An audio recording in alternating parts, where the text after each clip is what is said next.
Hello बच्चों, let's read this question. So the question says, mention any four factors which were responsible in arousing the spirit of nationalism in India. India में nationalism arouse करने के लिए कौन से factors responsible थे, explain कीजिए. Let's see the key concept. So the key concept is nationalism. Now what is nationalism? Nationalism एक concept है, एक आइडिया है जिसमें डिवोशन टूवर्ड्स नेशन की बात की जाती है कि आपको आपके नेशन के लिए डिवोटेड रहना है, लॉयल रहना है.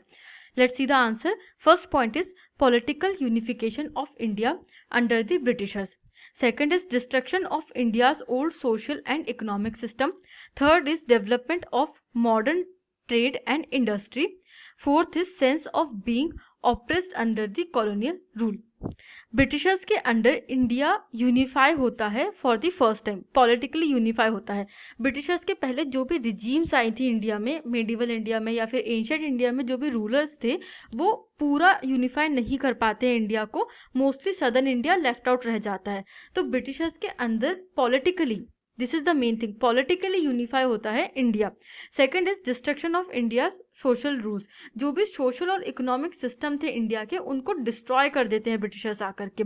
इससे पहले जो भी रिजीम्स थे, इससे पहले जो भी रूलर्स थे, वो इन सोशल रूल्स में कहीं ना कहीं एडजस्ट हो रहे थे. They were adjusting in the society, they were adjusting with the people here. But Britishers आकर के इसको पूरी तरीके से बर्बाद कर देते हैं और वो अपना ही सोशल और इकोनॉमिक रूल लेकर के आ जाते हैं. Third is development of modern trade and industry. अब जब ट्रेड और इंडस्ट्री डेवलप होती है तो ट्रेड और इंडस्ट्री के साथ साथ एक्सचेंज ऑफ आइडियाज़ भी होता है.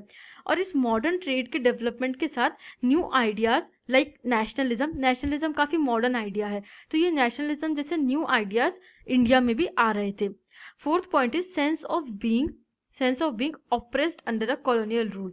अब ये जो कॉलोनियल रूल था ब्रिटिशर्स का, it was oppressive in nature. वो पूरी तरीके से इंडिया को एक्सप्लॉइट कर रहे थे. और जैसे ही ये सेंस आने लगा लोगों में कि we are being oppressed, we are being exploited, nationalism अपने आप आने लगी लोगों में कि we want our own nation, we want self rule.